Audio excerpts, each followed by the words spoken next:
Welcome everybody to Rolling Until Ragnarok, episode 8. This is we're bouncing back and forth between different groups, but as everybody knows, this is the second episode of our group that is currently in Sean. And yeah, say hi everybody. Hello. Fantastic. We're just going to jump right in today because we got a little bit of a lot to get through, but that's okay. I got some stuff and it's going to be a lot of fun. We're going to have a wonderful, beautiful day in Sean. Speaking of which, it is now morning! Yay, guys! You made it through the night. You're inside that little house with Eldamir, the bird. And anyway, here we go. Just a beautiful morning in the northern light of Sean. The morning begins, and I think that you guys would hear like the little birds and all this stuff. The sun would pour in. The all of your doors would open because the house is trying to like kick you out. That's just how this house works. But yep, you get woken up. You all are just in a... Both you and, Eli, you and, Bramble both slept upstairs, I believe. Yes. So you'd both wake up in the same room. It's just one large loft room now, that has, like, hay bales and stuff all up in it. It's changed. The whole house has, like, shifted into, like, a barn-esque looking thing. And it's because at Whisper, as you wake up as well, Eldamir's nowhere to be found. So whenever he's not there, this is not a magical house. It's magical while he's inside of it. And he's just nowhere to be found. You guys are all in the same room. There's a little note pinned right underneath your paw there, Whisper.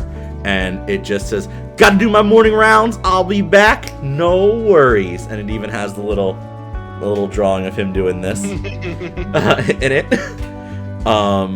And there is a little bowl with a little clumps of food, and then there's two like plates on the table. He left you a little bowl. It's not a dog bowl, but it is just a regular bowl of food right in front of you. Just trying to be nice, I guess. Yep, I'm eating it. Awesome. It's good food. It's pretty good. It's like not amazing, but it's not bad either. It's, you know. I mean, you don't have to be a dog to wake up on the floor and eat the first bowl of food in front of you. Everyone. I went to college, so Right. You don't have to be a dog to do that. I don't That's think I was life. considered a dog in college either. But anyway, Bramble, Eli, you both kind of wake up at the same time because, like I said, the house shifts. You guys would be not jolted awake, but like almost like, what's happening? Why is the whole place moving? And then also the sunlight hitting you guys. It is a beautiful day out, though. I'm going to say it is. The sun is out. Clear skies. I mean, it's Sean. That checks. So Bramble would wake up, right, and she would probably like, you know, kind of like look awkwardly at Eli, being like, "Why are you suddenly in my room?" type of thing. Like, what happened to my, you know, my room? And after that, you know, she'd probably just kind of get up and head downstairs. At this point, Elias is just kind of rolling with the punches. And he's like, I've seen more shit in the last 24 hours that is well beyond my comprehension. Waking up in a barn is something he's done drunk, so this is not the strangest thing that's ever happened to him. He's just going to go downstairs and follow Bramble and make sure she doesn't wander off. Beautiful. You look like I have a history of wandering off. Like, Wandering off, being carried off. There's a reason I keep rope in my pack, and it's not for rock climbing. It's for people not to wander away and designating line leaders. You know, Whisper, you see them come down the stairs while you're eating. This is, so what do you all want to do? What are we doing here? okay, so Bramble wants to talk to the tree, right? Also get amazingly super bright, awesome, exciting, shiny ass armor. 2 things. I just want to search his house. Okay. Roll investigation. I'll tell you all about his house. Depending Yeah, on I'm what actually gonna roll investigation too and just take a look around. Okay. I'm gonna take. Can I actually say I take a look upstairs before I come down after Bramble leaves? You said below a 10, right, Elias? I said below a 10, so a 10 is Okay, so we're good. I got a 10. Okay. What do you like it? I also got a 10. Hey! Y'all. We're good. Yeah. You wake up, you glance around, you are just in it's like I said, it's a large loft. There's some hay bales, there's some like stuff. You can tell that it's magical, but like at the same time, this is nothing different than you would have found where you were living. Okay, yeah. So if that's the case, then I just follow Bramble downstairs. If I got up and nothing out of the ordinary besides the fact that the whole place is now a completely different structure. Yeah. Nothing out the ordinary today. Nope. The building changed? Okay, if that's the weirdest thing going on right now. The rest of the house. Bramble was still here. Yep. So, alright, let's go. Let's just go downstairs. Rest of the house, there is like a big it's like an ice box, but like it has a big block of ice in it that has all the stuff on it. So it's like as the ice melts, it cools the whole thing. And then the thing filters into water at the bottom. So this is how he, I guess, keeps things cool. And there's just like fish like hanging inside of this like and then the water at the bottom is very pure. It's like I said, it's a big block of ice that melts. Like you can't really get better than that. And yeah, it's whatever. The rest of the room looks fairly mundane, honestly. There is a mural on the inside of it with like some different things, and like you can tell that like other people at some point had lived here, but the end of the mural is like this very hand carved piece of wood of Eldamir, like this, just looking off into the sunset as like on the edge of a ship. It's very he has a lot of main character syndrome. That's what you would get from your investigation.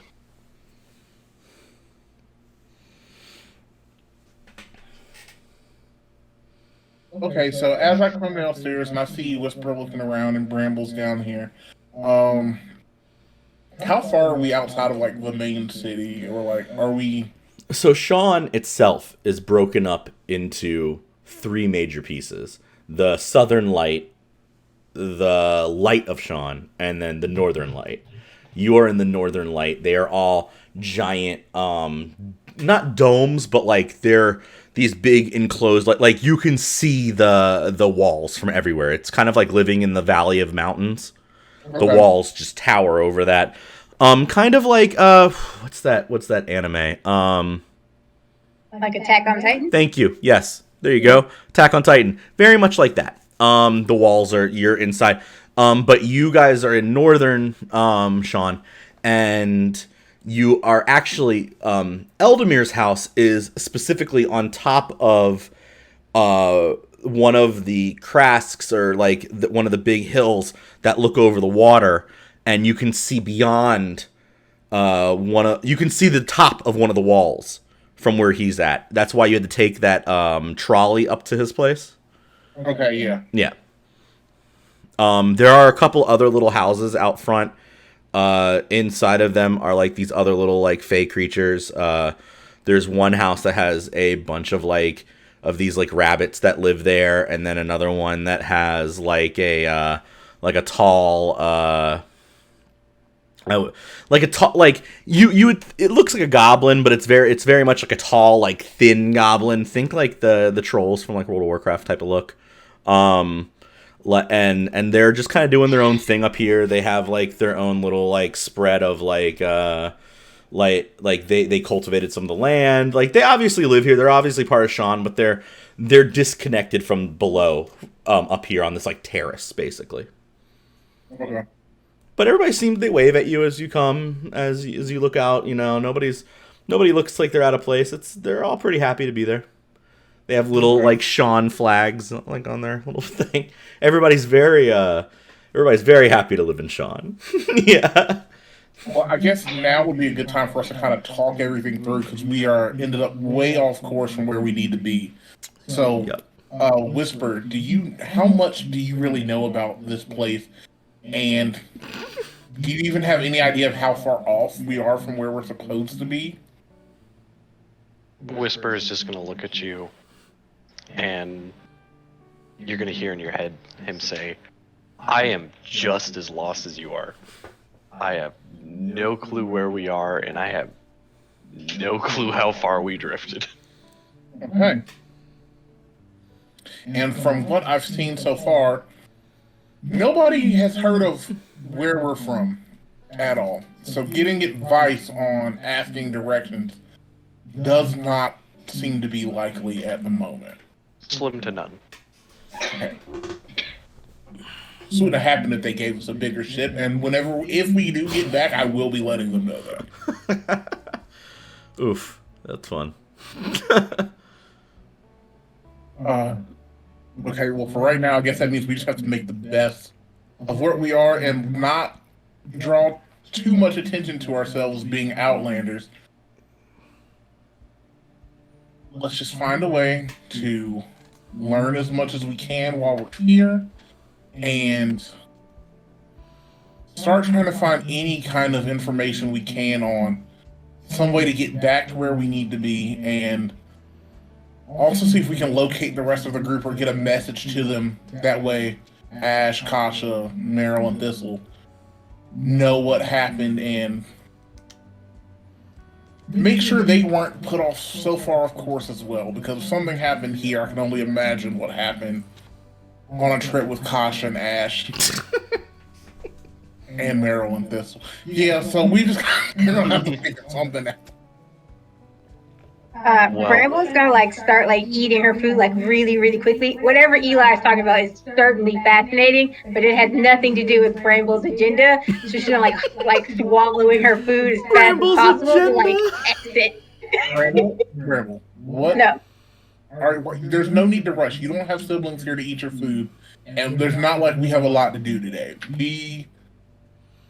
Bramble has a lot to do today. Did you not see that tree? Did you not see how his armor? He said I got new armor. And Bramble's gonna start walking towards the door. As you're about, we can do, but let's go at our own pace. We're in unfamiliar territory. Check. We're going at our own pace. As you hit the door, there's a little sack of coins hanging from the doorknob, and it says for your armor on it. You know what? I might have to change my opinion about birds.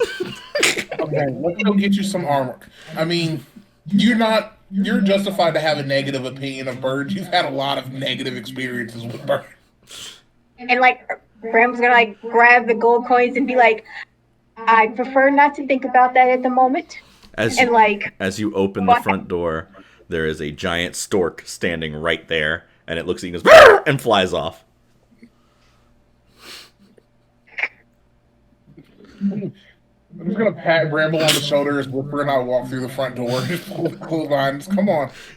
I'm gonna look at Bramble and Eli and be like, all right, well, you guys go get Bramble some new armor. I'm going to head to the library and see if there's anything about how to get home. Good idea. Let me know what you find, and anything you learn about getting access to the library or anything they may or may not want to let people know. I plan on making a trip there later myself, but let's make sure we can do multiple things today. And the library, how dangerous could that be? Very dangerous. Possibly. I mean, we don't know anything about these people. They could just do anything. So keep your head down. Try not to pick any fights, and we'll catch up with you a little bit later. Fantastic. As you all say that, you realize you all have to get on the same trolley to go down. So you go down the trolley and then say this all to each other. You split ways. No, we say this at the top of the mountain, and then we all... Then we just awkwardly stand with each other. Right. After you. So, the trolley takes its way down. as you're going down, you see the library again, giant little gnome hat and everything. Just huge thing. You can also see people going in and out of the library. Like, it looks like it's very open as far as things go. You can see that the arboretum, you can see the top of the tree that you're talking about. It has little buds of flowers now, and they're letting off like these fuchsia and it's like fuchsia and blue and purple petals that just kind of like shift off into the breeze and kind of like go around. Makes the town smell good. It's pretty nice. Yeah, man. Let's go with Whisper first. Why not? Whisper, you pad your way over to the library. You are a very large wolf with a sword, so people are just kind of like not trying to walk on the same side of the street as you. And like every once in a while you see people like kind of like make like they're not making eye contact, but they're definitely looking at you like, what is happening? Every once in a while you hear a little kid like be like I think someone's dog's lost, and then the mother's like pulls the kid like, fuck over here, like don't look at this animal. But yeah, you pad up to the library, and the doors are open, so you can just walk in, I guess. That's the plan. We walking right in. Very good. You walk in, and there are two Sean guards, and one of them kind of looks down at you for a minute, and then goes, and looks over at the other one, and do you stop, or you just keep going? I'm gonna look up at the guard, and he's gonna hear in his head, "What are you staring at?" He's gonna look at the other one. It's a fey creature. The other one is a half orc, large guard with the Sean normal, the normal armor on, not like Eldemir's, which is very shiny. This armor's still shiny, mind you, but it's not the gloriousness of what Eldemir's armor was.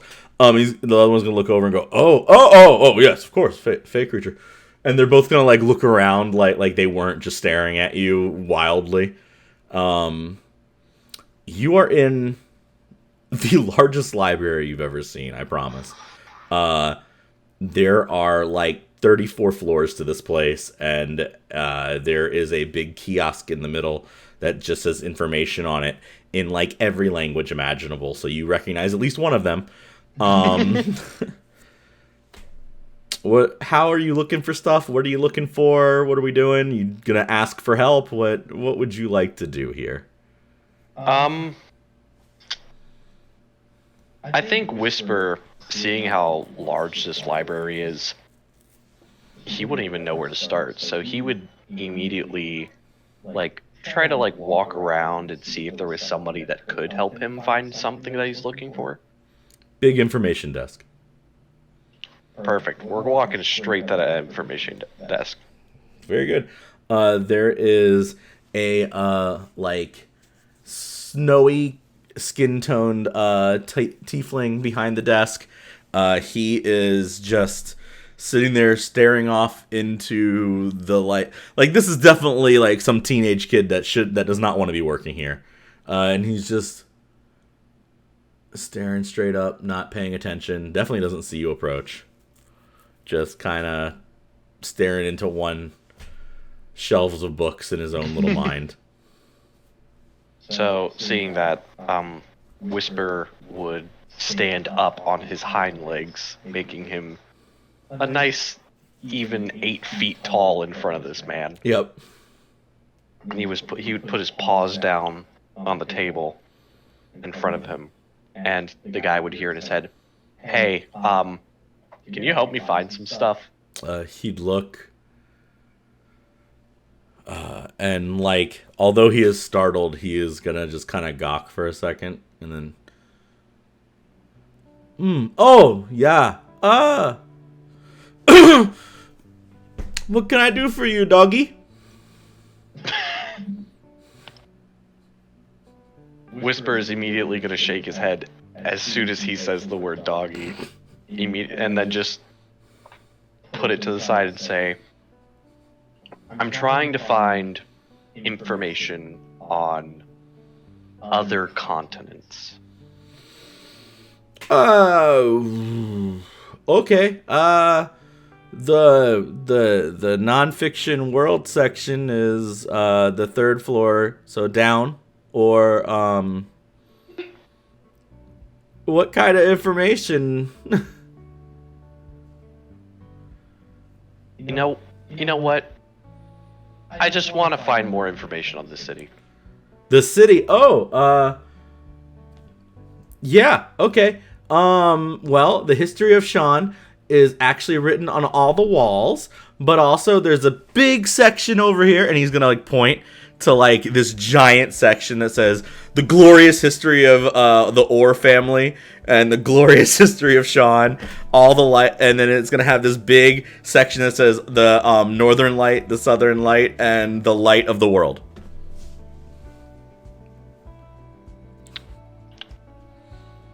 Whisper's gonna look at that section, then look back at the dude, and he's just gonna walk away without saying a word. Okay. You'll hear in your head as you walk away. He'll say, "I have biscuits if you want." Do you? You turn around, he's got like this whole like little bucket, and it's just dog treats. Whispered would immediately walk back. He's gonna like hand you one. Whisper would eat it. He's gonna sit down on the ground and eat it. It's like in the shape of like a bone, and it just says Sean on it. It's little dog treats that are made by the city. Whisper would look at him and be like, "Thank you, but I have to find my books now." And he would walk away. No problem. Great. Awesome. While you're thinking about what the fuck you're actually gonna look for here, let's go to you guys. We going to the tree first, or are we trying to stop at some kind of forge? What are we specifically doing? I was thinking about that because, like, I feel like I'm asking, like, would that be disrespectful to get the armor before talking to another great tree, right? Mm-hmm. And are you gonna even be able to make it up to the great tree fully armed? Obviously, did I not just withstand 100-foot waves? I feel like you shouldn't question my abilities at this point. Just saying. Yeah, overconfidence, no matter how many feats you have, is a quick way to get yourself killed. That's another thing that comes with experience and being an adult. Don't get too overconfident in yourself. You've had some impressive feats since we set off, but you're also still new to this, so I love that keep we're your head. calling them feats. Beautiful. Okay, let's go to the forge first. Cool. Yeah. I'm following you. I'm just sipping on my flask every once in a while. Occasionally, as we're walking through, I just want to kind of roll insight or investigation or just perception to see if like anything about the town jumps out to me as out of the ordinary, or if it's just a high-tech version of a town that everything looks the same as it would have in Madison and Coldmeadow, just like it's extremely more high-tech and advanced. Or is there anything that would jump out at me specifically? So, I mean, realistically, even this is all very arcane, steampunkish, like mostly arcane. Like you would like magic really helps things work, but I mean, regular people are walking through. There are tons of humans and orcs and all of the like normal races, non-fey races around, but there are also like I said, there's also like some fey creatures walking around. This is definitely a mixing pot of right, but for everything. us coming from a place where we are considered fey creatures, and that's the only thing we've ever seen, humans and orcs and everything else. Oh yes, completely amazing. And are completely. You'd also realize how big some of the animals are where you come from here, because you'd see a squirrel, or you'd see like you'd see a real chipmunk, like, and you'd realize that like Bramble is a like 5 foot tall hedgehog at this point. You know what I mean? Like right. you know what I mean? Like you're like, oh, Yeah, that's right. We do come from a place that is completely out of the ordinary compared to some of this stuff. I think it Right, would but dawn I on don't you. think the fact that no one would be gawking at us more than, like, say, Yuki got at the library, I would. And seeing all the different races around, I'd be like, all right, at least we're not going to stand out for looking different because there's plenty of different here. Yeah. As you're going Right. down, Well, there are like yeah. these little signs that say different things, but it's all in human common, which is slightly different than like the language you speak, but common enough that you can make out the reading of it. You also can speak the language anyway because you ate those things when you got here. Mm-hmm.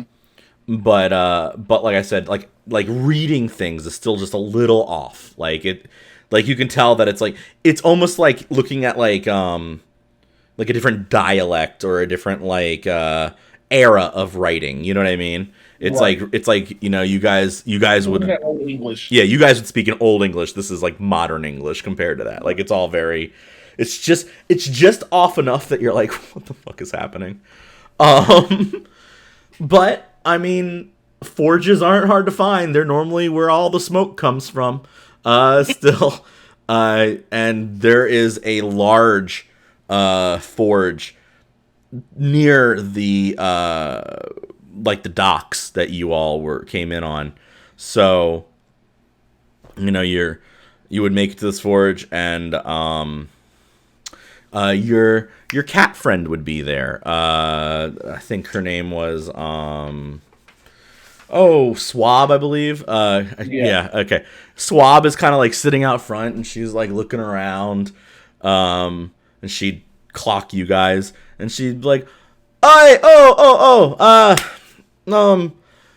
Eli, what? How? And Captain Bramble, how are you doing today? Excellent, excellent. Where's where's Whisper?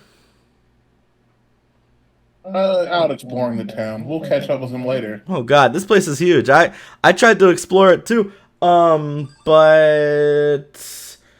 I got lost, and then I ended up back here, and now I'm waiting for Mr.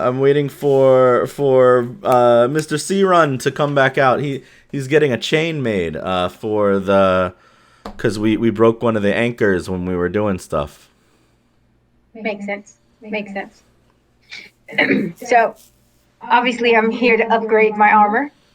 Oh, because of the little ding, it kind of gives it character, yeah.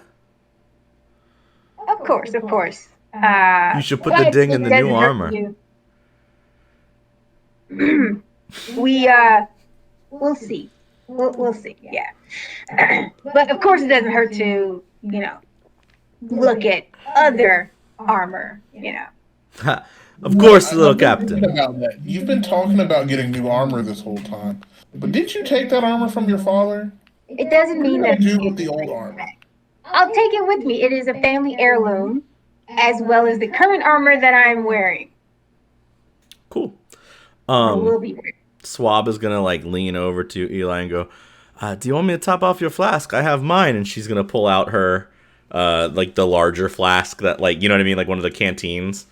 Oh yeah, no, 100%. And Elias is gonna hand her the flask he's been sipping on, and then pull out two smaller flasks from seemingly nowhere. Very good. And she'll top off one and a half of them and hand them back to you. I mean, he was just gonna keep handing her flask until she stopped giving him booze. Fantastic. Yeah. So you got an extra one and a half flasks now. And she says, I don't like all the smoke. I'm gonna stay out here, but by all means. Enjoy the little wee man inside. He could be good, yeah. You push open the door, and this is a dwarves' forge. So, there is a very gruff dwarf with long braided black hair. His face is covered in like soot, and he is casting some kind of spell where he like grabs like electricity out of this ball that's floating and like and like just hits it into. He's basically just like crafting this piece, but he's using electricity to like become part of what's going on. as he is an artificer. Bramble's definitely going to be just in amaze, shock, and awe. Like she's never seen anything like this. It's No, just even Elias is also possible. watching in fascination. He's like, this is nothing like the magic I know. To your right, there is this pile of like coal and just dirty looking like laundry and stuff. And then you realize that part of that dirty laundry is a little gnome child with that has like full on face covered, little eyes peeking out from the coal dust. And Master Greer is okay to take more orders for the day. Only 2 though. Bramble, that's you. Go ahead. Yes. Bramble is going to step forward and be like, Oh my gosh, Mr. my school has one of you. Your school? Yeah. Our classroom has a pet hedgehog, and you are giant compared to that. I've never met a fey creature that looks like you before. I like our hedgehog. Its name is Buttons.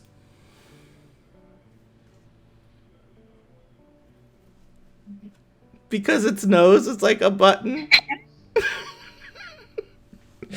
I mean, Bramble's good. Slightly irritated.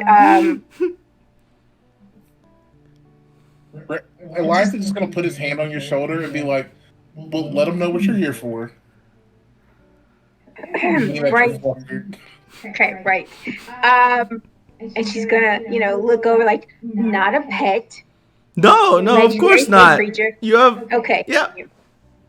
So I'm here for armor, right? Amazing armor, fit for legend. Okay. Master Greer can make wonderful things. He's definitely reciting what he's heard, like he's told to say. Can make wonderful things for a low price and some time commitment. I can help take your order. I just need you to leave. Armor for a legend. What do you have? Fuck. He's gonna get real embarrassed and look around. And then like stare at his the forge master. Guy didn't hear me. He breathes out and goes, okay.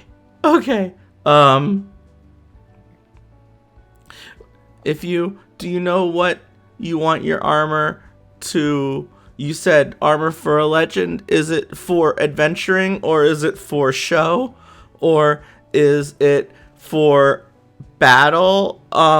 There are different kinds of armor. Sean is known for making really the best armor in the whole wide world. And we've never made armor for a hedgehog before.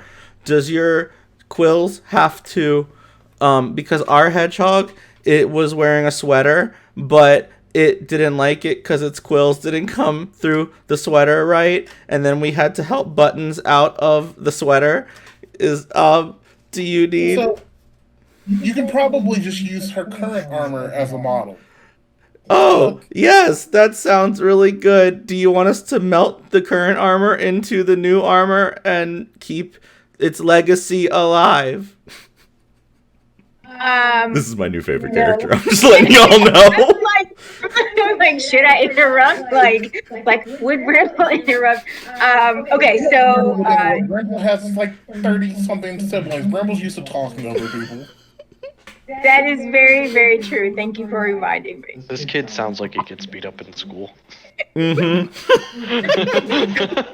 All right. So we're not melting the new armor. We're not melting my current armor. It is a family heirloom, and I expect to pass it down to some of my other siblings. With that in mind, it does need to go over my quill, so feel free to follow the model. And in terms of look, it needs to be for an adventure, but for obviously a battle-crafted adventure, hardened with experience. The child puts his hands on the armor you're currently wearing, and it would glow slightly. You'd feel it like warm up almost, just a little bit as like current passed through it. And he'd go, no, this is a good schematic. His voice completely changes as he's using his magic. He is so serious right now. And he's like, no, yeah, we can do. And he like looks you in your eyes. We can make this work. Excellent. Like, she's gonna have like kind of this like hesitation, like, does he have multiple personality? Can we trust him with my armor? Like, This is nothing. This is not the weirdest thing we've seen today. but it's good for a person. I mean, magic happens, but sure, but like, okay. Yeah, we can make you something great. Greer. And then you'd see everything stops and it gets silent for a second as the dwarf looks over. What, boy? And we have one more order for the day. After you're done with the chain and the axe, we need to fix up this armor, make a new set of armor because this armor is old. And he looked at it and go, great, 300 coins, we're fine. And he goes back to what he's doing immediately. The giant, he's making this axe-looking thing. What's the axe for? That's a pretty impressive project he's working on. There is a man that wants to put it over his doorway because he thinks he's a great adventurer too. But a lot of people just want stuff to look cool. I don't think that axe actually would do anything real. But that's okay. So you want this for battle because you are a tough hedgehog. Okay. It's 300 moons.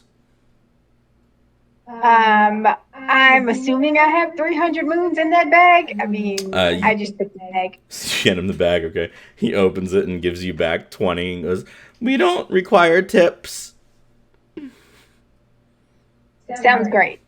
Trying to like pocket the rest of them. Be like, great. Could I ask a question? Of course. Buttons doesn't like the food we're feeding it. What do you like to eat?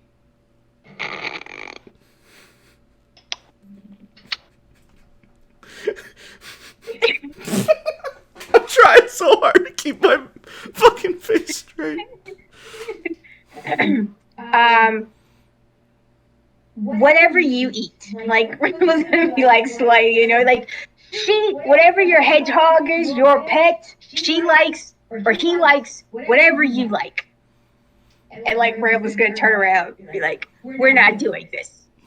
Rebel, you can't just say things to people. You don't understand how that hedgehog is different than you. Pretty sure I do. He's gonna like turn and grab this little like this little stone and like twist it, and it's gonna go doot, like it's like ready to be recorded on, and he's gonna say I guess we're gonna feed Button steak, and then just slam it shut. Buttons is having a good time. You just made Buttons day. So yeah, y'all walk out. Swab is outside, and she's just sitting there kind of giggling a little bit because she overheard the whole thing. Hey, little captain, are you? Did they say how long it's going to take? Right. I didn't even ask. End of the day? I think this is what we agreed on. Did we agree on that? We didn't agree on anything. You should probably go back and ask that. I was thinking that question, but you're the responsible adult, so I was letting you handle your own transaction. Right. And Bramble's gonna have to turn around and go back in there. So your pet, maybe small pieces of steak, not like a large one. And so when do you think the armor will be available? Like ready? Oh, I would say come back tomorrow midday in case there has to be enchanting done. You enchant them as well. Every piece of Sean armor is the greatest armor in the world. It is not able to get dirty. You know what? I believe it wholeheartedly. Greatest armor in the world. Check. Why does Right. your armor need that? That feels like an enchantment that y'all could just use for something else and just like clean your armor manually. You're supposed to do that as well. But you're cleaning your clean armor just for the sake of cleaning it? It is a treat and a privilege to wear armor made in the great northern light of Sean. Cleaning your armor is part of it. So you said in the northern light. I've heard about the light of Sean and the southern light. Which one of y'all makes the best armor? All armor in Sean is the best. I mean, but there's got to be one of the three districts that You should sells check more. out our sister shop in the great light of Sean and buy armor from them too, and then you can be the deciding factor in your own destiny. Well, I don't really wear armor, so I'm probably not going to do that. But That is it was your nice loss. You understand why this child gets beat up in school now. All right, Bramble, let's go. We've got more stops to make. Right. Enjoy right, your right. steak. Thank you.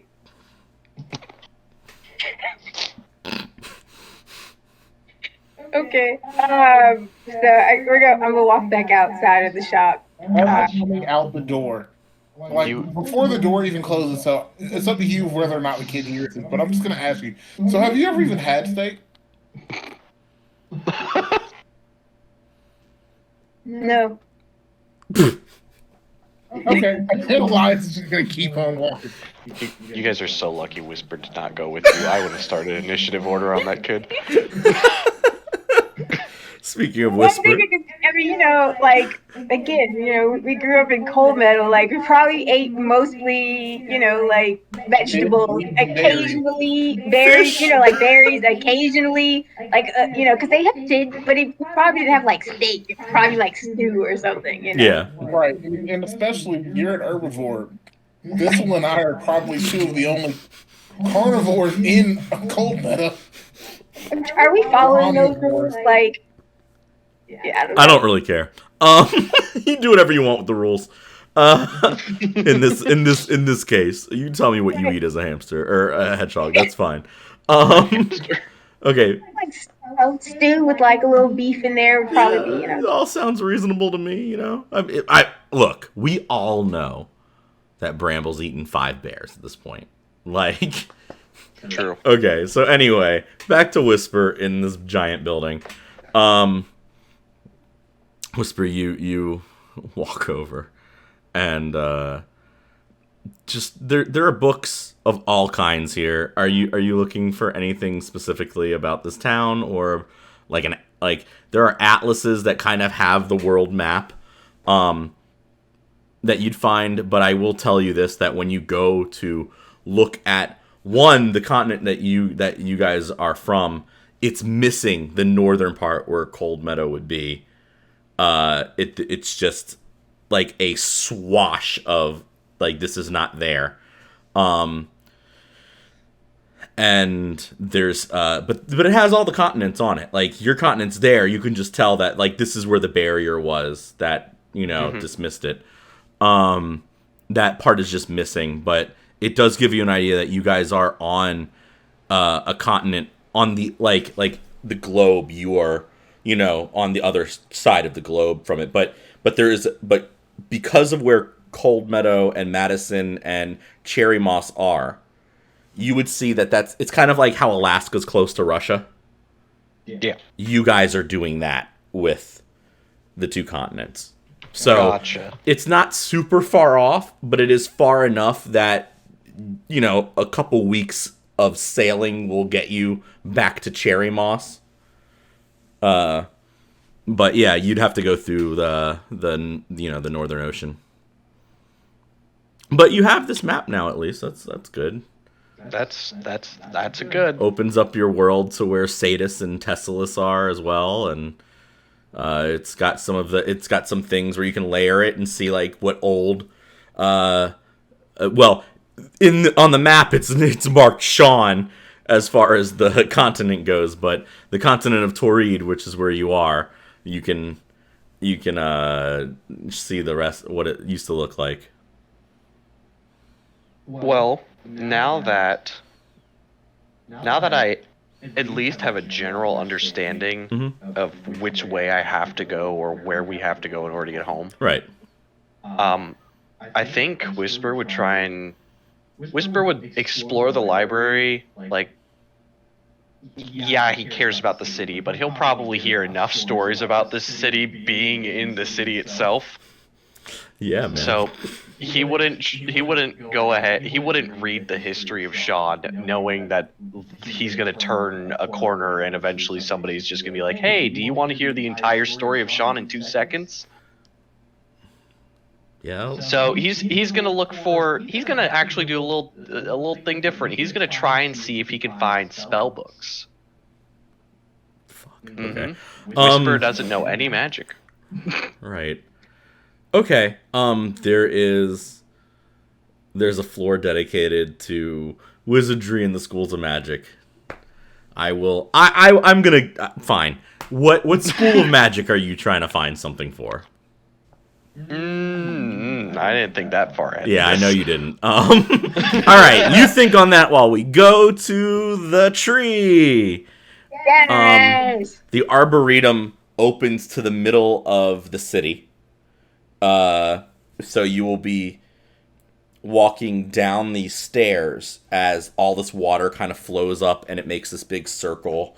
There's like the archway that says Amethysts, Amethysts Arboretum, and it has like these little hanging lights that never go out, and they're like incense, so it always smells like lavender. You walk down and you can follow the roots through this like large garden of like, there's like hanging gardens and all these like different it all smells like peppermint and mint and rosemary, all like everything imaginable for cooking is in the beginning of it, and people are coming in and like taking stuff and going back to their house. There are like these little tiny flowing waters that as they hit these little circles, they like magically kind of like rip up out of them and like go to different spots. So it's like, it's almost like you don't need to have them flowing, but they are naturally like shooting out and going to like the other top stuff. There are multiple levels of this arboretum that you can walk around on, and like these things kind of like shake as you walk, and there's just like every imaginable type of flower that isn't red or gold inside of this place. Every other color imaginable, though, just not red or yellow flowers.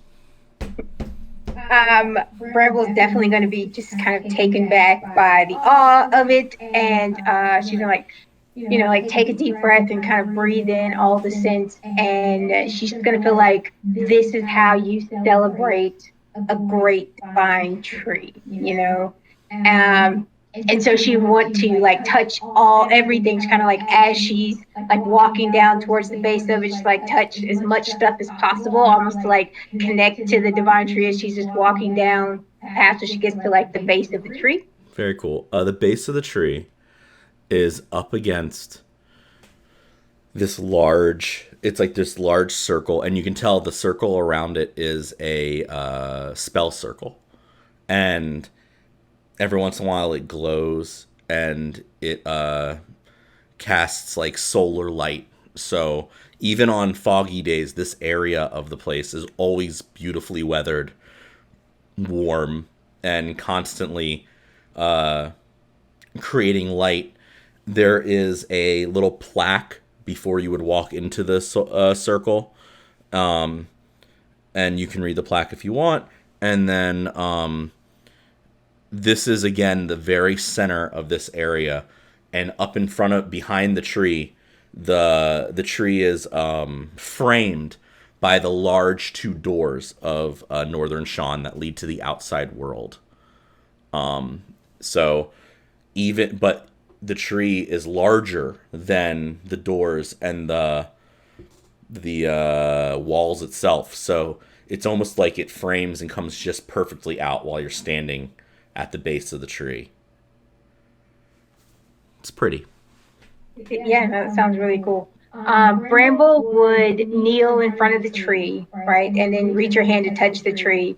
And she would say, great divine tree, amethyst, I bring you greetings from Coldmeadow. Right? My team and I have traveled, my fellow party members and I have traveled a great distance accidentally to get here, but I know that we are here because you must have a divine quest. You must have sent for me to assist you in some way. Roll D100. Great.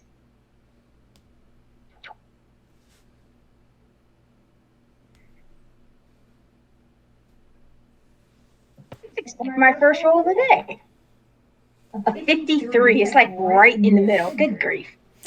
No, that might not be too bad. So the world is just there. You're saying your thing. You can feel the vine that is now not in your armor, but instead is like just stuck in your little quill next to you because you gave your armor to the smith. But the little vine that you were talking to earlier is stuck right there on like a little quill on the side. The circle lights up and glows, and you hear. It's almost like you come into the middle of a sentence, and you hear the thing say, I don't know why she's talking to this tree when I'm right here.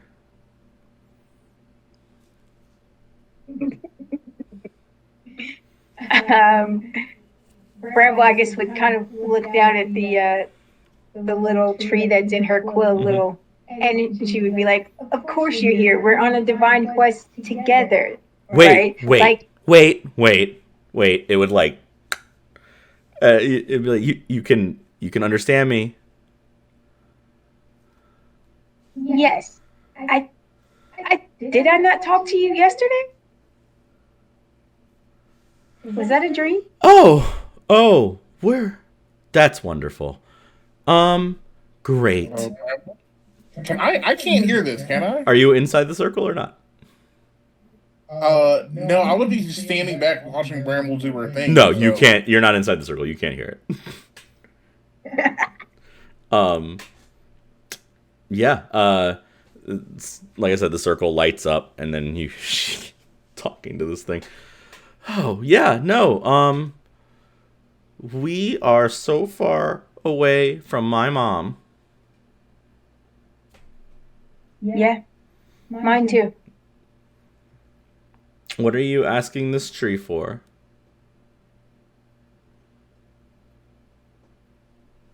I honestly just assumed we landed here because it called, just like you. Your mom called the first time. Oh. For us to do something great.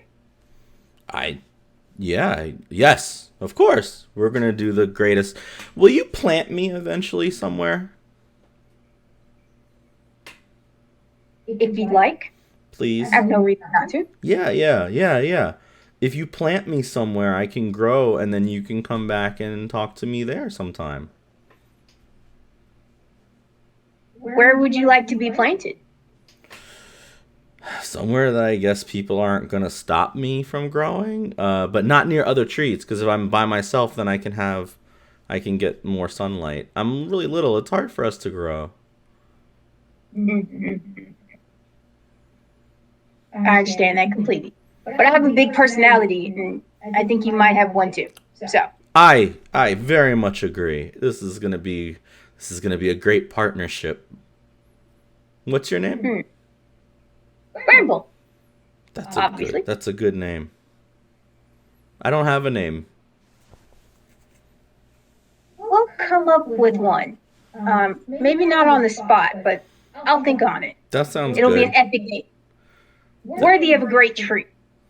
The best. Can I hear Bramble talking? Oh yeah, you can hear Bramble Bramble's just talking to herself at this point. Okay, well, I've heard Bramble just talk to this plant in the divine tree before, so I would not think anything's weird here. I'm just sitting back, just watching. It's just like, wow, this conversation's more involved than usual. Whatever. Roll perception. 21. The plaque in front of you, as you're sitting there, says, by the blessing of Yesra, the circle, as the circle lights up, it casts talk to plants on anybody inside of it. Oh. Oh, she's actually talking with that plant. You know what? She was talking with it before. This doesn't really change much. It's just now answering back. Right. I just need to make a note to inquire what she talked with this plant about to make sure the plant's not egging her to do some. I feel like you can trust plants, right? But I love the inner monologue of Eli trying to decide on whether or not he can trust plants. It's the best thing I've ever heard. I mean, so far, her and these plants have worked out, so I'll let it slide for now. But now that I'm aware of this, that she's actually communicating with something, I'll just be keeping a better eye out on Bramble, which is like the only thing I do anyway. So, good luck. Right. Wind picks up a little bit. And tree is pretty happy, or the little plant's pretty happy. It's like, yeah, man. Yeah, you just tell me whenever you name me. I think it's great that we can finally talk. I was getting kind of bored being the only... I mean, I want to be the only plant around, but I also like having people to talk to. I think it's great. I think we'll do this. This will be good. I agree. This will be awesome. You'll be a great tree. We'll be legends. I agree. We should be legends. Nobody should ever forget our name. I like that. Yes. It nods. And by nod, I mean the wind blew in it. Flounders a little bit. I would have to. Did you hear anything from Amethyst? I really don't know who Amethyst is. The tree. I don't think this tree's name is Amethyst.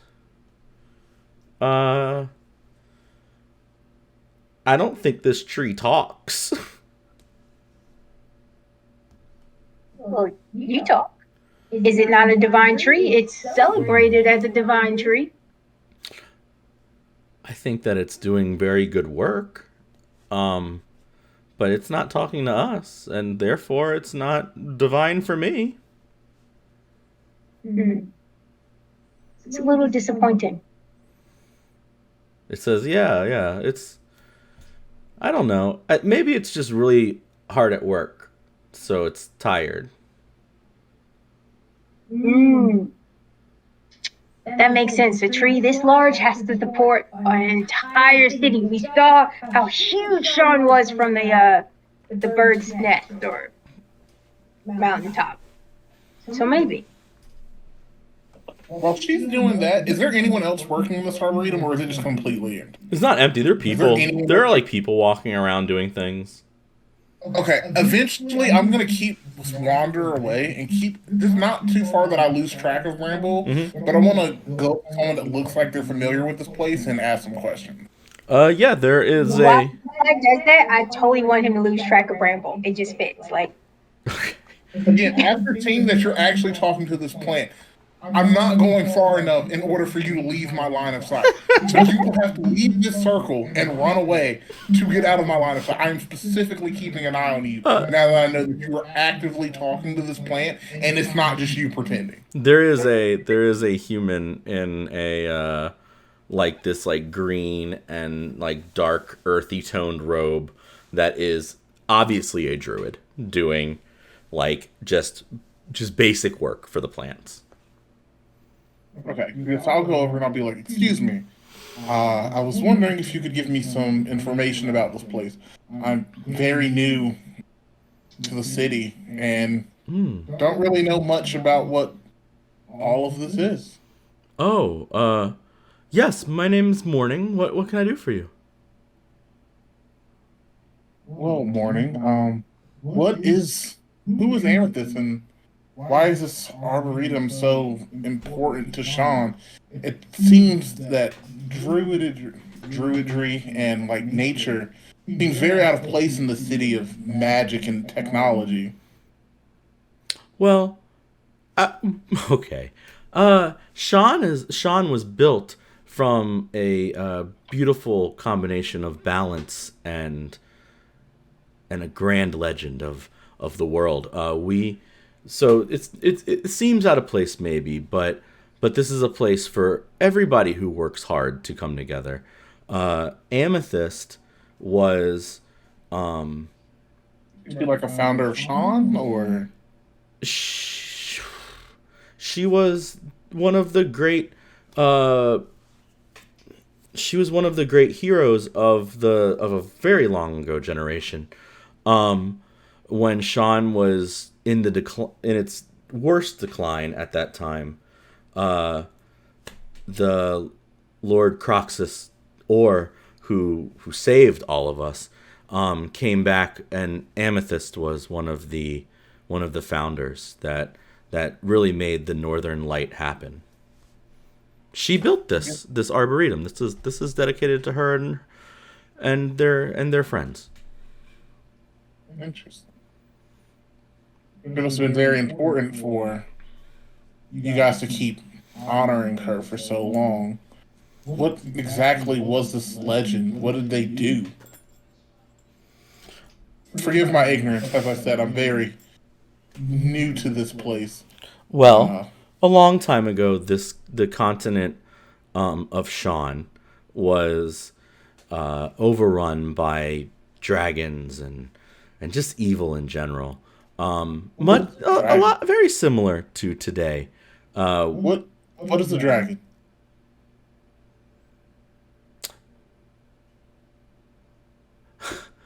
oh, very large creature.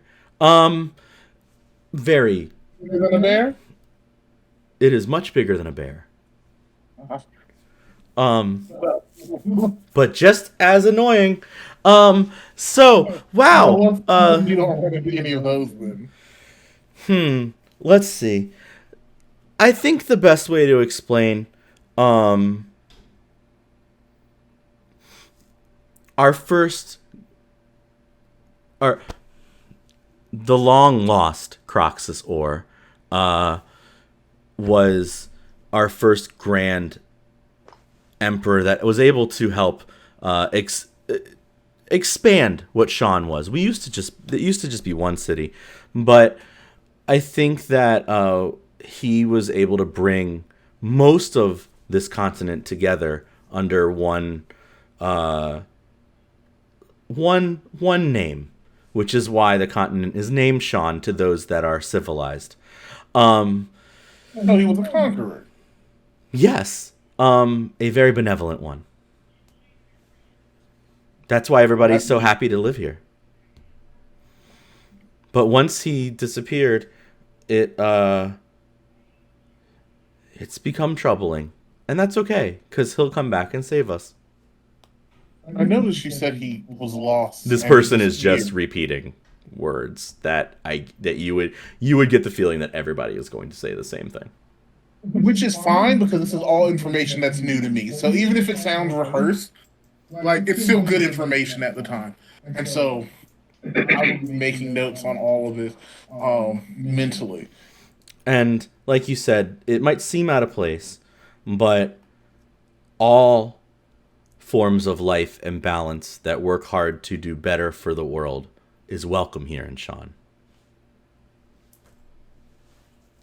Seeing the obvious parallels between what they just told me about Croxus and Amethyst, like going on a journey to save their home, and what Meryl, Bramble, and Thistle just did, he's gonna kind of roll his eyes and he's like, God, if they actually become legends, I'm never gonna hear the end of it.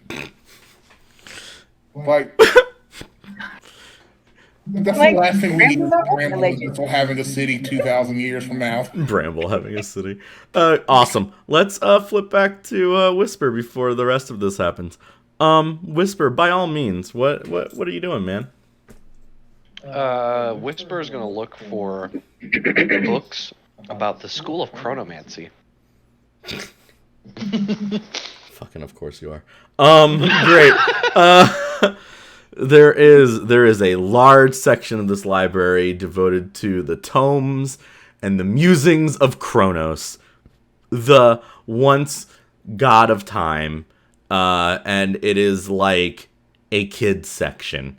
You would walk in and there's like these little tables that are fit for gnomes, and like all of these like drawings all over the place on the walls that look like some random kids have drawn all over this place.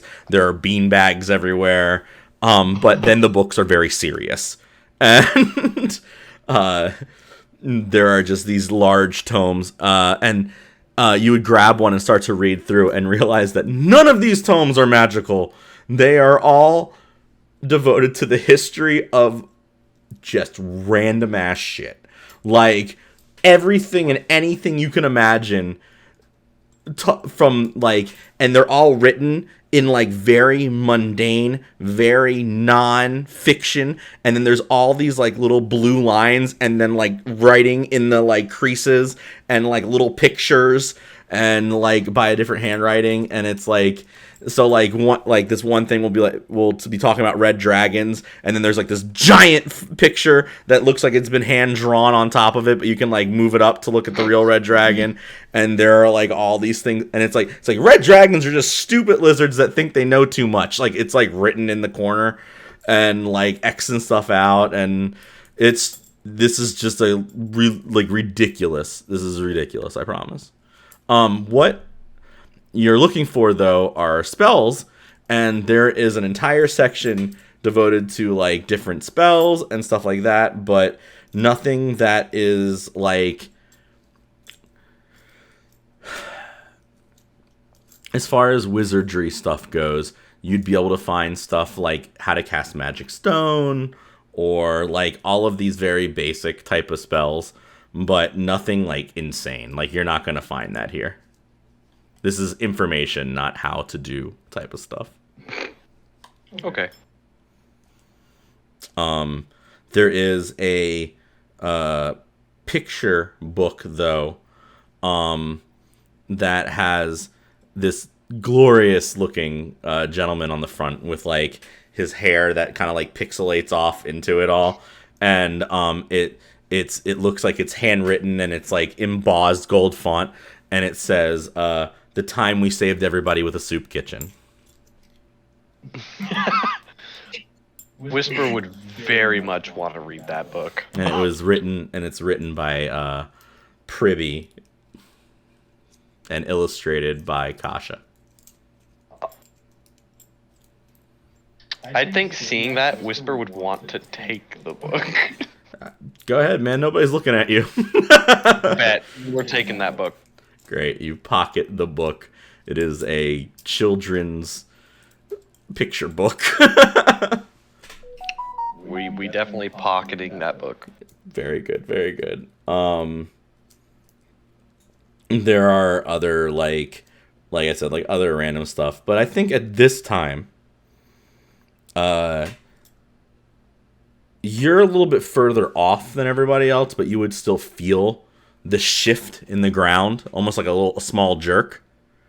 And here there's like a loud, you guys in the Arboretum, you're close enough that as the giant doors to Sean start to creak and open, the whole ground shakes as if like there is an earthquake, and it's very loud. You have a pretty clear shot if you were to look around from around the tree of what's going on as the two main doors of Sean begin to all the steam rips out. This is a very loud endeavor, to say the least. Eli, you would watch as the druid you're speaking to goes, "Ooh, oh, wow. I would suggest." Oh, the doors are opening. I am going to go ahead and go inside. I hope you have a very blessed day. Yester be with you. And he's going to turn and just take off. Wait. Why are you going inside? What's happening? I think as you say that, you'll see the doors open, and outside the doors, as far as you can see on the horizon line, are just troops. And they are undead, skeletal troops that are standing very still. Giant spears, huge red armor, and they are unmoving, unflinching, just a horde as long as the horizon line as these doors creak open. See, I would have been startled just from the doors, but if everyone else had just been calm about the doors, I would have been fine. But seeing this, Elias is immediately, especially after this druid leaves, is going to bolt back over to where Bramble is, step into the circle and grab Bramble and be like, time to go, and start trying to drag Bramble out of this back to where we're meeting up. And if you try to fight me on, I'm going to be like, now is not the time. As soon as we get to the door, I'm going to be like, look, we need to go and start making our way back. Great. As you go to scoop Bramble, you are in the circle. The circle lights, and the sunlight goes and like pours out from it like normal. You have a perfect shot of where the doors are level with this. Like I said, you guys are in the middle of the opening of the city, so the doors are pretty close to you as Eldamir kind of lands like right there where the door is, and there is another knight with him. A taller, like half orc, half elven knight standing there already. And so you would see Eldamir land, is my point. And then you'd watch as the skeletons start to all fall in a very, very singular line, clock open, and there are 3 armored knights escorting 2 cloaked figures as they walk down this like very dystopian looking world on the outside. One of the figures, and they're all treated like this is like royalty walking a red carpet type of thing. Right. It's a procession. Right. There is a dark-haired elf with like tall, like just craggled armor. He has on a like helmet, so you can't really see his face, and walking along, like his hood is drawn as well. And then next to him is a tall female with like very short cut white hair. Her ears kind of like, one of her ears like peeks just outside of it. The other one looks like it's gashed off, and you can see like this big gash coming like almost like in her like paper, like perfectly like porcelain skin otherwise, but it's like cut through this part of her lip. She has, other than that, very pretty features. And you watch as one of the knights stop, pull their helmet off, and you would hear the entire chorus of all of the skeletons, the knights, everybody at the same time begin to announce, as you hear in, like I said, this large chorus, Redstone's Witch Queen, Stock, Empress of the Frost, Frost's Embrace, chosen of Chris, sired by Hish, the immortal light of the Corsairs, feller of the Lord of Fangs, slayer of the Grey Legion, victorious mistress of the Western Vampire Wars, all please bow. And you would watch as all of the skeletons hit one knee. And Eldamir just give a little bow. And the other knight look at him and shit and does the same thing. And they are greeted. And Stock, like, just does this and everybody stands. And then you can't hear them talk, but they're now conversing back and forth. So Bramble's not going anywhere. Yeah, I look at Bramble and be like, looks like we were here to see something. Okay, I don't even know what's going on, but What do you mean? I asked the great divine tree, and with this, why we're here, and she didn't answer. But then all this stuff happened, so clearly we're here to help with this. So shush, so we can pay attention. We can't leave. This is our new quest. that is not what happened at all. You went inside a circle with a spell that let you talk to plants. And I'm gonna point back to the sign. And just be like, I know you talked to something. I heard you talking. We'll talk about that later. Bramble I roll. still don't know if I can trust plants. Bramble roll but perception. Like, we're here on a great quest. Obviously, okay. Perception. 13. All of the plants and anything that would be alive near Stock is wilting and dying as she walks past it.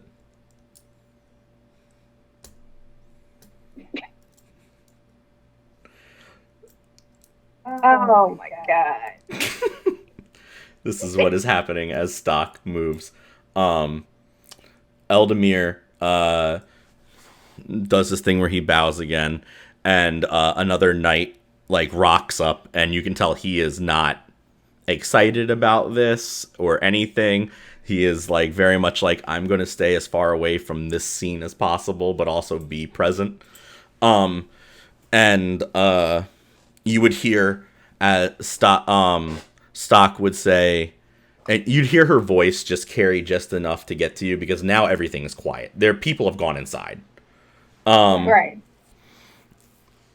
And she would say, there's no reason for everybody to be worried. We're here at the behest of peace. We're tired of whatever war this is. We just want to talk to Lord Orr so that we can continue the peace treaties we've had, but he has not been around to speak to for some time.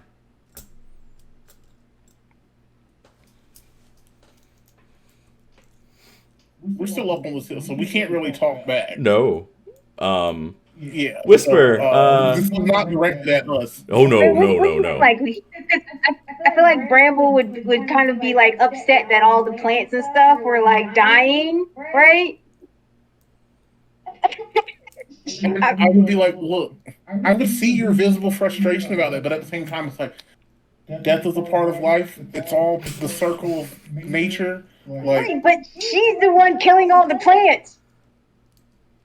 right, just like Why didn't she kill the divine tree amethyst? just like the divine tree helps things grow, there's got to be someone to help things die. This is not bigger than us. This is not your job. There's gotta We be can figure out if you want to things help. to I'm die. fine with that. Whisper, But- are you staying put where you're at, or are you padding your way over to everybody?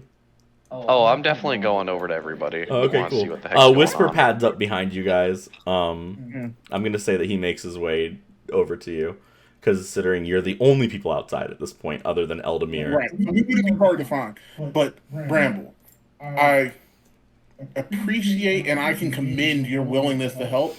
But as a responsible adult, and one who, if you want to continue to be a responsible adult and live to see your later years, you don't go in blind. You make sure you have the information. Let's see what Whisper found out about this place first. Maybe he knows something Actually, Whisper, do you know anything about these crazy, scary vampire things? What did you find out, by the way? Which is Whisper supposed would to die. Whisper would just show him the children's book he found about the soup kitchen thing, and then he would also look up and say, on that note though, I also know how to get home. Next time, start with that one. The book is very cool, but let's start with the important information. Ram wants to walk up to who's the bird? Is the Vladimir? Is that the bird? Eldamir. He's one of the knights. I thought we were Eldamir? still a ways up. We're not like right there where it's. No. You are at the same level as them. You would have to just walk down a couple stairs, but you are right there. Like, you have to walk out the arboretum, so you have to walk through another. You're like 65 feet away from what's going on. Okay, again. Whisper would totally walk that way. Like, yeah, is like Bramble like seeing the tree amethyst like wilt? The tree, they're not close enough to the tree, but all of the like flowers that she is standing near are wilting and dying. Like, you're watching them slowly succumb to her aura and begin to like crumble and be dismissed. The knight next to her is continuing to like lean in and speak to her and then go back to what they're doing. And then Eldamir is gonna turn like he is like showing them like to where they can like and he'll make eye contact with you guys and like look around and kind of give you this face like, what the fuck is that? Why are you here? I'm just gonna shrug. Elias is just like, I tried. Oh, Eldamir's gonna turn and be like, oh, maybe a walk through the arboretum is not, ooh, and then the knight's gonna push past him and pull his helmet off and start to walk like towards you guys.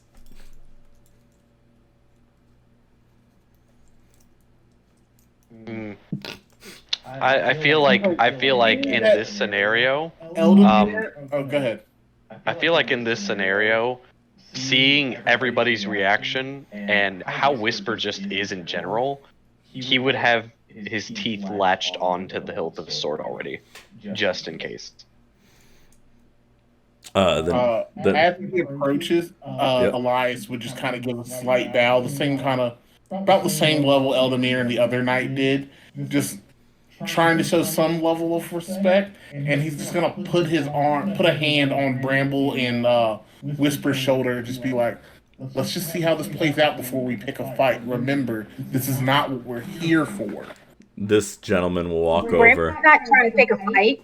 Like, Bramble wants to know, are you good? Are you here to kill the divine tree? Everything around you is dying. Are you going to kill the divine tree, Amethyst? Are you saying that out Valid loud? Question. Oh yeah, Bramble wants to know, like, are you going to kill the divine tree, Amethyst? The knight. Everything's dying. At first, the knight's gonna ignore you as he comes up and puts his hand on the tree, and kind of like run his fingers along like the bark of it all and everything. He's gonna like smile and then look down and be like, the tree's name isn't Amethyst. The tree is just a tree. And nobody's here to kill the tree. Our Lady's stock just has an aura that doesn't allow things to live within it if they're not strong. She walks through the arboretum when she's here to remember her friends and family. The tree will be fine. Well, the tree's obviously strong enough for that, so. Right. I'm sorry. Please excuse my friend here. We're still very new to town. You said you're the only ones not inside. True. I can't help but notice. You said she walked through the arboretum to remember her friends. And seeing as we just left there, I got some information about the history of this place. Does your lady have some connection to the great explorers of the past or amethysts who founded this place? Stock, and he would like think, and he'd say Stock was friends. Well, we were all friends. Bramble wants to like poke Eli and be like, "Oh, it's okay for you to ask questions." It's all about respect, Bramble. Sure. And speaking of that, I'm sorry, we didn't catch your name. My name is Elias. Great. This rambunctious, inquisitive one is my friend Bramble, and the spunky one here with the sword is Whisper. He'll do a slight bow and say, I am the head of the battalion. My name is Rashek. I so saw that coming. Yeah. Very nice to meet you, Lord Rashek. I'm not a lord. I must say, when did he become a lord? But I wasn't going to say that. Well, if you'll excuse us, you seem very important and very busy. Bramble, he's answered your question. Let's get out of their way for now, and if the lady and he's gonna muse a little bit, and with a little smirk, be like, yeah, excuse us, we have to kill the rest of the fauna around here.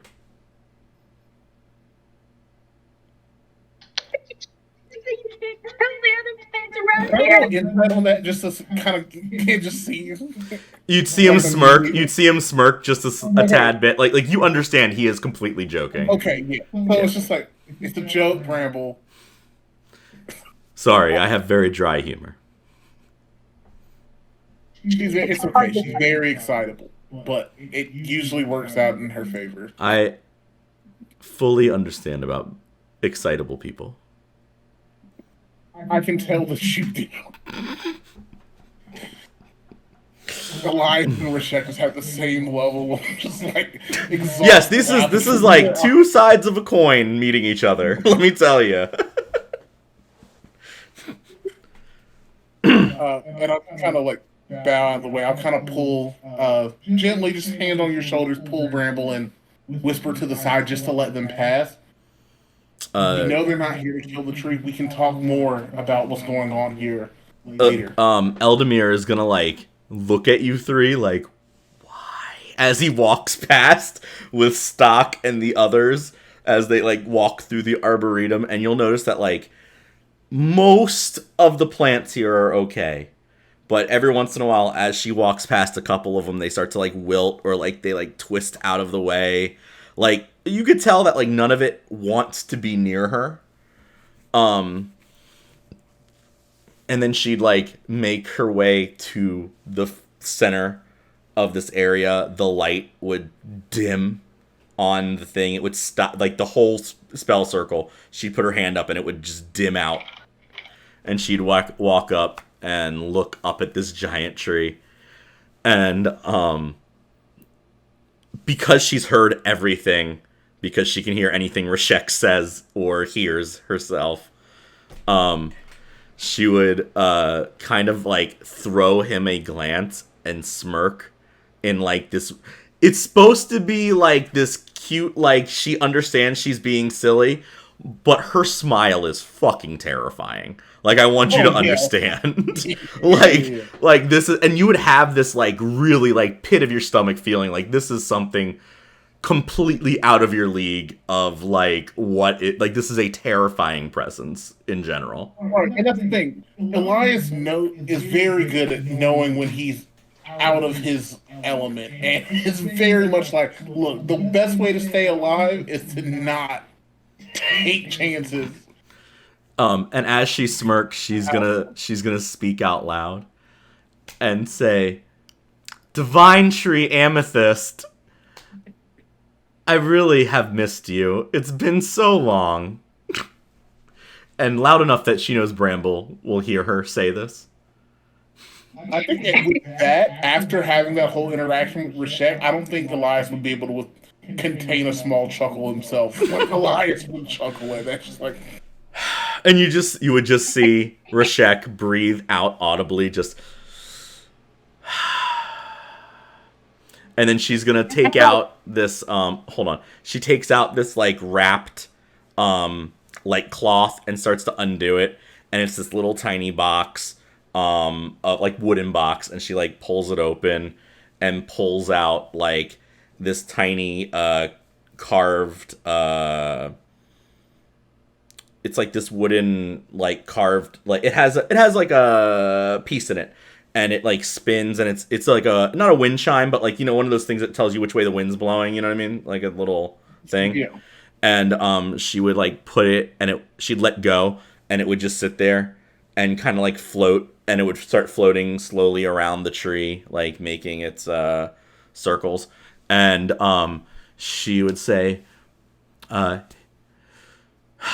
well, Amethyst, Hish wanted me to bring you that. You all are still very missed. It has been a long time, and I hope that wherever you all are, my family is safe as well. But I know that Hish and Rashek and Chris miss you all greatly, much more than I ever will. Bramble would walk straight over to her, like in the divine tree, and would kind of be like, that's really, it's really cool, and she'd kind of do like the whole bow thing that she saw like everybody else doing, and she'd be like, you understand that this is a great divine tree as well, and it gave you a quest, right? Are you here for another quest? I'm here for a quest too. Like, Scramble doesn't understand any of that she's so overpowered. It all goes over her head, like. As you start to walk up, I think Rashek would quickly glance at Eli and like give him a look like, is this okay? I'll just nod reluctantly, just like. And I think that with that, Rashek would close in behind Bramble, mostly for her safety, not anything. Not like Right. he would be at arm's length to Stock. We'll put it that way. Right. As this hedgehog begins to speak to Stock the way it does, I think Stock would look down and say, "Oh, quests! Wow, this is a wonderful tree indeed. I am a queen, and therefore I give quests instead of going on them." Oh, wow. Like, Bramble had no idea she was a queen. That's so cool. Are you here to give me a quest? Oh God, please roll charisma. I feel like we're at the tree. It's a valid question. Oh no, I love it. Please roll charisma. In Rashek's head, I'm sorry, in Elias's head, he's like, what do you mean you didn't know she was a queen? We just watched her come up with an army and watch everybody die. I got a 5. Our charisma check. It was a check or a saving throw? It's a check. Okay, so as a check, it's a 5. Wonderful. Stock would look over at Rashek, and Rashek would give her very heavy eyes, like, do not fucking strike this hedgehog. Like they have a whole conversation in a glance, let me tell you. Stock being the easiest to talk to of the 3 queens, let me tell you, would look over at you and say, my wife would have the most wonderfully divine quest for you if you would like to come meet her.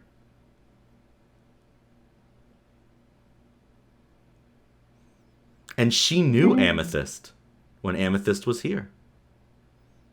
In fact, she was here when this tree was planted. my lady, that is very kind. I'm going to say from behind. But, Bramble, in case you've forgotten, you already have a quest. But we got here for a reason, right? It, it seems the rest of my party isn't exactly excited about it, but We are can we? honored to be offered the chance to assist you. But, While you all are doing this, for that yes. flash, you would see the bipolarness of Stock as she looks at Eldamir, and you would see her. You've never seen a dragon before, but you'd see her face twist for a second into what is almost a dragon's face, and she would bark basically towards Eldamir. Speaking of quests, where, and like you'd see like the black smoke start to pour out from her, she'd be like, we're here on our own separate mission, and it is your job to go find Lord Orr to keep the peace. And as the darkness hits the ground around her, it would leave gashes through the, like, there is no more grass where these pieces of darkness hit. They're just deep sizzled cuts in the ground. You would have to avoid touching it as well. If you do decide to stand and touch the darkness, though, I will roll damage for you. It is up to you, Bramble. Definitely not. Like, I think Bramble has now seen, like, oh shit, like, this might not be the place for her to stand. You would also see her eyes very specifically turn crazy. Like, it's like watching the difference between like Cruella de Vil when she's being nice as to when she's like, kill the puppies. Like, her eyes like have now changed very completely. And then she would go back and become normal. Rashek has no. This is nothing. He's not worried about this at all. In that moment, Elias's eyes would have went really wide, and he kind of would have given that same look back to Rashek that he gave his Bramble approach. Like, is this good? Like, do we need to leave? He would just shrug and be like, just kind of look at you like, it's whatever it is, you know? It's like, Right. Eldamir would go, oh, don't you want to, we have a dinner we're planning. Yes, ooh, wow.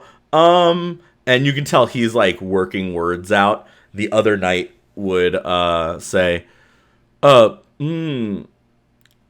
Queenstock, Lord Orr is still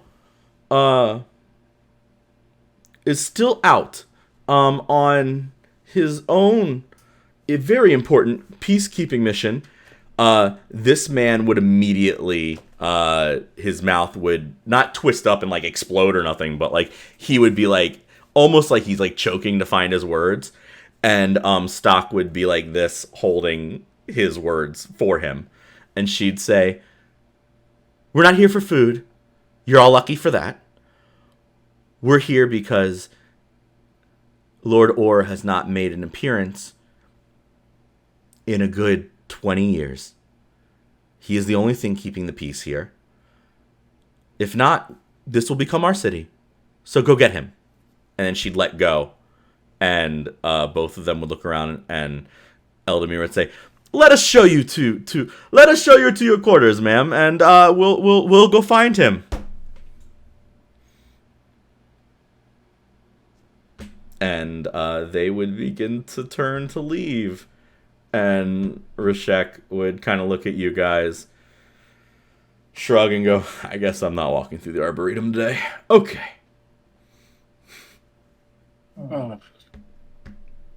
And as Stock comes past us again, Elias will just give another little bow. She'll stop as you give the bow and look and go, are you all hungry?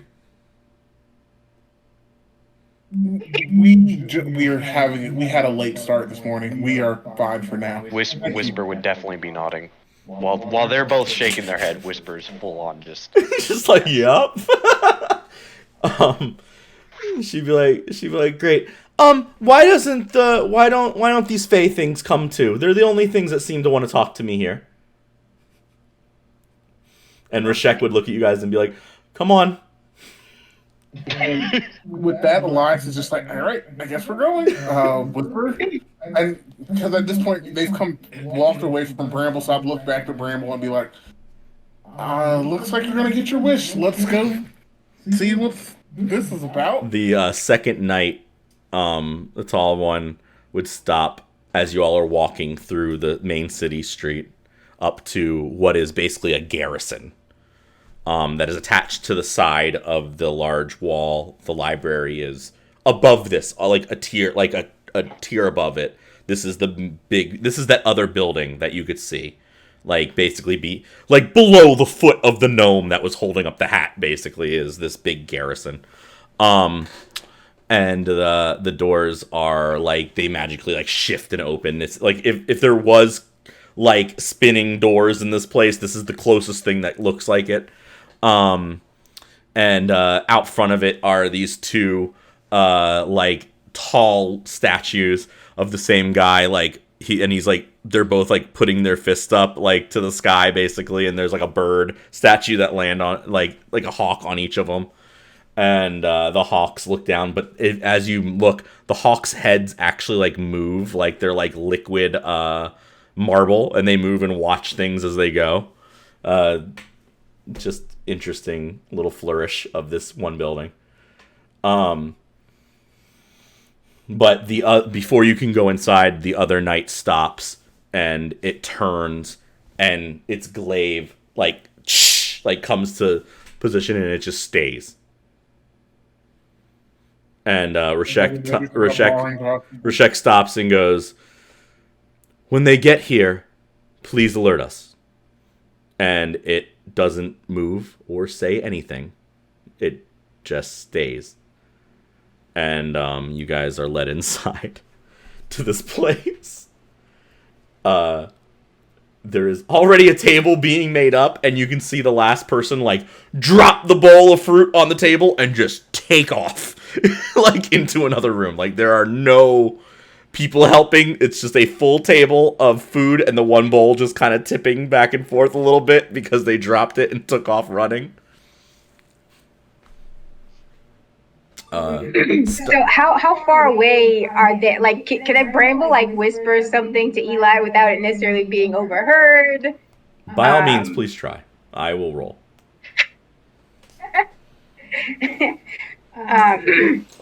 Bramble would probably be like, sorry.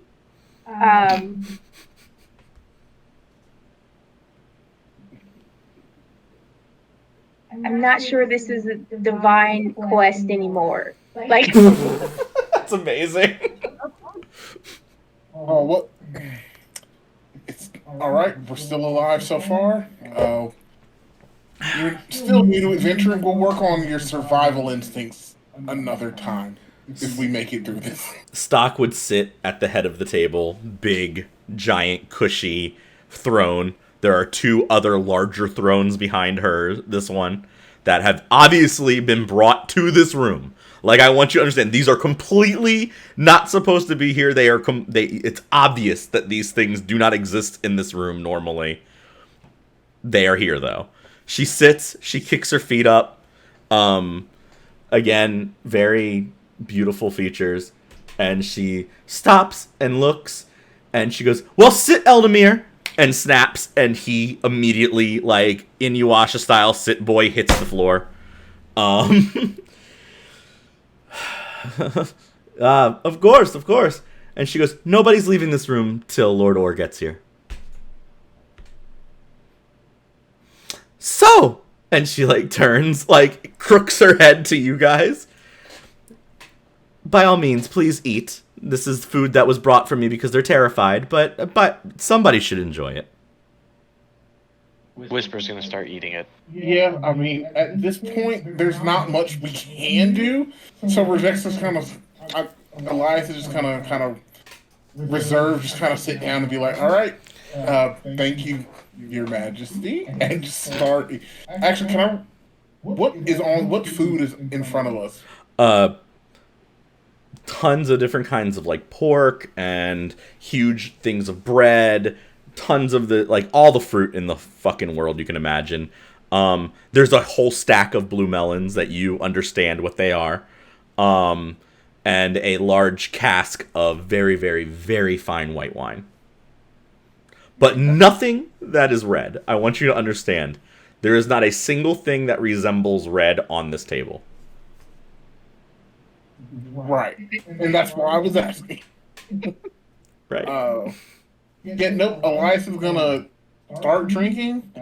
Clock where the wine is, Yep. and he is going to be doing a lot of drinking during this meal.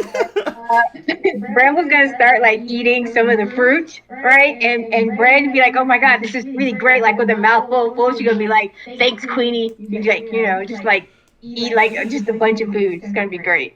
At this point, Elias is so just kind of like, this is what we're doing at this point. He would just be making jokes to kind of break the tension. Mm-hmm. And he'll look over at Bramble and he's going to be like, what? No steak? They have steak. Which one's the steak? Like Stock will point to the rarest piece of meat on the table and in front of her and say, I believe this is the best cut of steak. Whisper would be staring at that cut of steak, drooling. Bramble would definitely take a small bite of said steak. They normally try not to cook the meat that they want me to eat because they think I'm a vampire. Right. That's rather rude. Do they know that you're not a vampire? I don't really think any of them know anything about me, other than that the other two queens of our realm are vampires. I think Bramble would like try and whisper to Eli, like, "What's a vampire?" We don't, we've never seen one of those. I don't know, but it's rude to whisper in front of people. Stop it. I think Rashek actually will answer and say, vampires are just another type of human. And keep eating. And Stock would throw him a look, like a very twisted, like, what the fuck are you talking about look? And Rashek would just look up at her and shrug. Right, so Bramble would like chew and swallow the steak. Probably not her favorite thing on the menu. So she's gonna definitely like push it away and go back to the berries. But with another mouthful of food, she's gonna be like, "Oh wow, that's really cool. I met a human the other day at the bar, and he was next to this blue lady. Or was she blue? But she had horns. Maybe she was green. A tiefling. I don't know. I didn't get a chance to ask her." It was a tiefling. That's cool. Rashek is talking now, very nonchalant. Yeah. You seem very well versed. If it wasn't already obvious from previous statements and our outward ignorance, we're not from here. Do you know anything about Coldmeadow or Madison? Whisper, would you have told us what you figured out about where we are? Because you said you figured out how to get home, but we never really explored that. I don't know. You never really asked. I asked when we found out, but then we started dealing with it, so. That was the most Kasha-ass answer. Well, I think Whisper, when he saw everything happen, told you, look, he found this book and he knows how to get home. I feel like seeing things in front of him, like an entire line of No, that's why I'm asking, because that's completely valid. Like, I would also be distracted of a giant army walking through the front door and not get there. But, so Elias would be asking just from the sake of, hey, we need to get back home. So have you even heard of these places? Whisper would mention that, yes, he has seen these places on a map, but he has no clue what they are. Rashek would say, Yeah. No, I've never heard of either of those places. I'd imagine they're from the continent that I haven't been to yet. Um, any idea of the fastest way to get there? I think there are some airships, and well, there used to be airships in Sean. I would say that the fastest way to get there is make sure that Lord Orr shows up here, or else I don't think any of us are going anywhere anytime soon. Um, We are not from here, so we don't know who this Lord Or is, but is there some reason he's been missing for so long? I wouldn't know. I'll ask because where we come from, and seems like here too, adventure people going off on adventures and not coming back for several decades seems to be a running theme. You know, They said he was on a quest. I would agree. That is a running theme of adventurers. You meet them, and then you are fighting alongside of them one day, and then pop, one disappears, and then the rest of them go after them. Yep, been there, done that. Me too.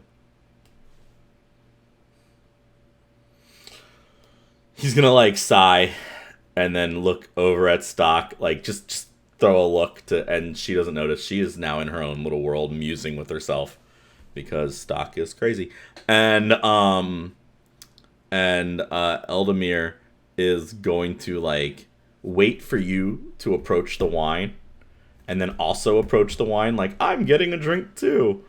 And under his breath, you are going to hear him say, "Lord Orr is not here, and he is not coming. Where is he? He has been gone for many, many, many years." Who was running Sean? Everyone around here talks about Lord Or and how great he is. Yeah, there's like 5 or 6 of us that just keep it going, but obviously we haven't done a very good job.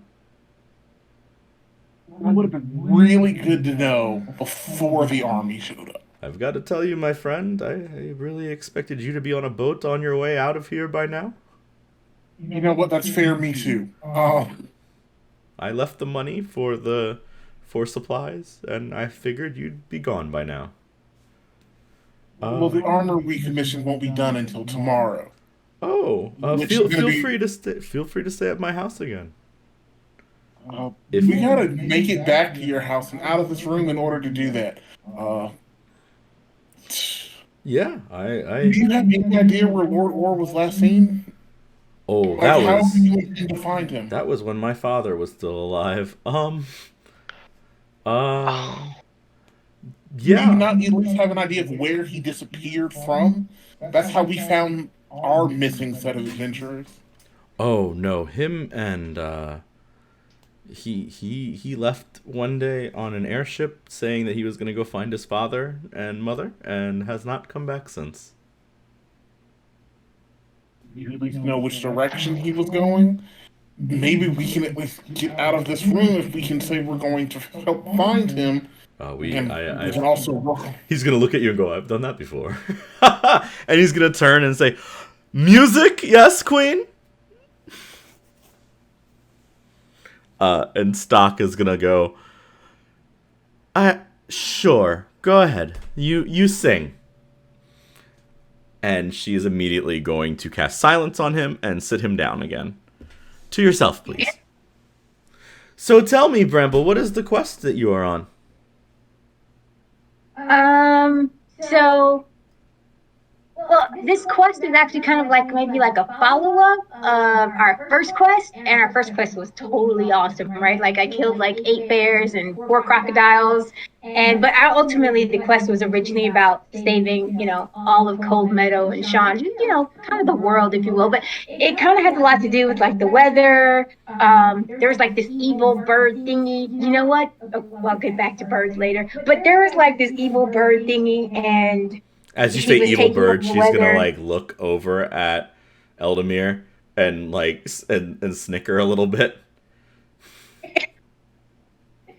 And it was taking all the weather, and then it wasn't raining, and there was a drought, and there was like low food, and they picked 5 of us to, or really four of us, to go on like this epic quest to save it. And the quest was given to me by the divine tree, and it told me that it needed help. And So you're a little warrior yeah, then. yes. What's your I chosen one day, weapon? What'd you say? What's your chosen weapon? Oh, and like Bramble is gonna like pull it out, and it's gonna look like a really long. It's like it's a rapier.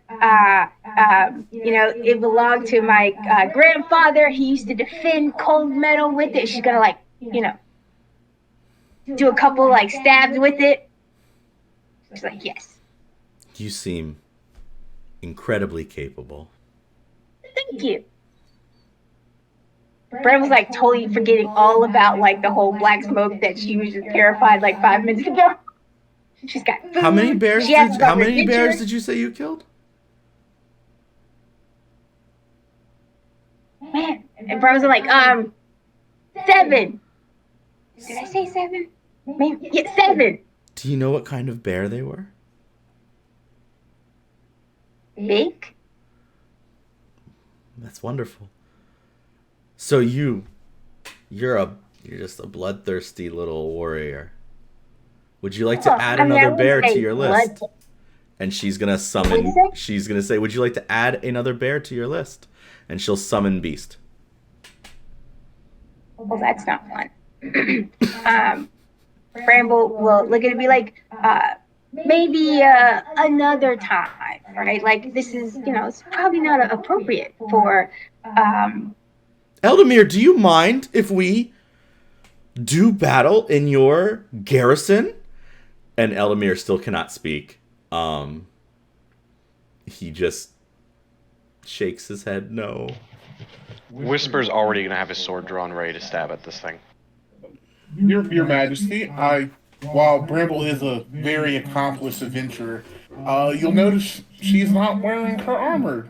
As we dropped it off to get it repaired and upgraded at the forge earlier today, she's not really prepared for such a impressive battle. Roll persuasion. Bramble's nodding at that, like, yeah, that's true. 15. You can have advantage because Bramble's nodding.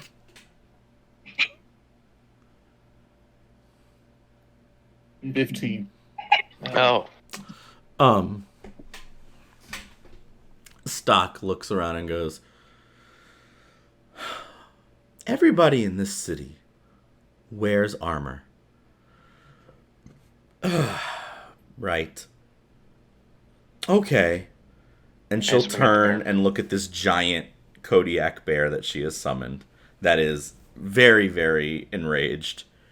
And she's going to put her hand on it and just cleave through it with her claws, and you'll watch it just fall to the floor and start bleeding out on the floor. And she just looks like nothing is happening. Rashek has not even made a move. He's still eating. And she's going to say, well, that's fine. I'll add that one to my tally.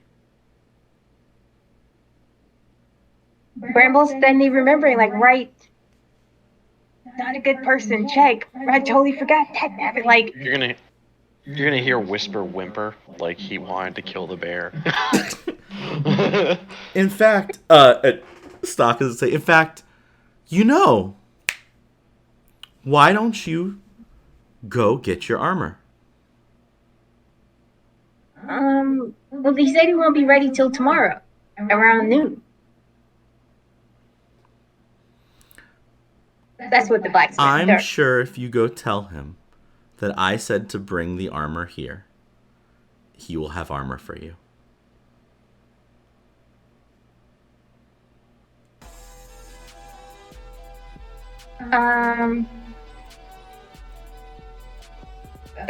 Okay.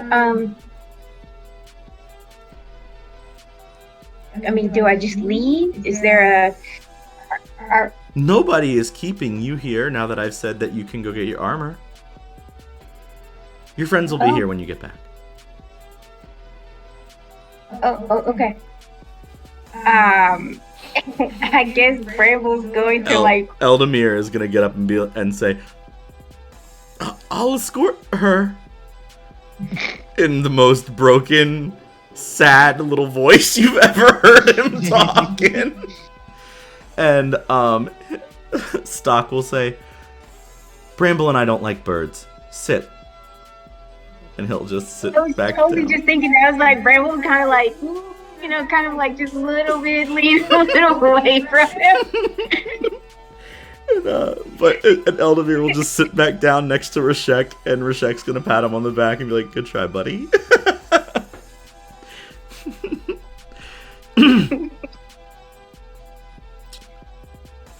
Please go. Do you need money to get your armor? Eldamir, does she need any of your fake little coins to get her armor? And he'll just shake his head and look at you and say, "Just please go tell whichever smith. By all means, just tell him to give you armor to come back with right now." Bramble's gonna nod again. This is like a little overwhelming, Right. She's like, "Oh my god. Oh, okay. Like, what would a legend do? What heroes do? Like," and like she's gonna kind of like walk out the door, like mumbling to herself. You're gonna and, You're gonna like push open the door, and there are now two figures, one with very long dark hair, and the other one with very long white hair. And these two vampire queens are standing like it's almost like you walk into each other.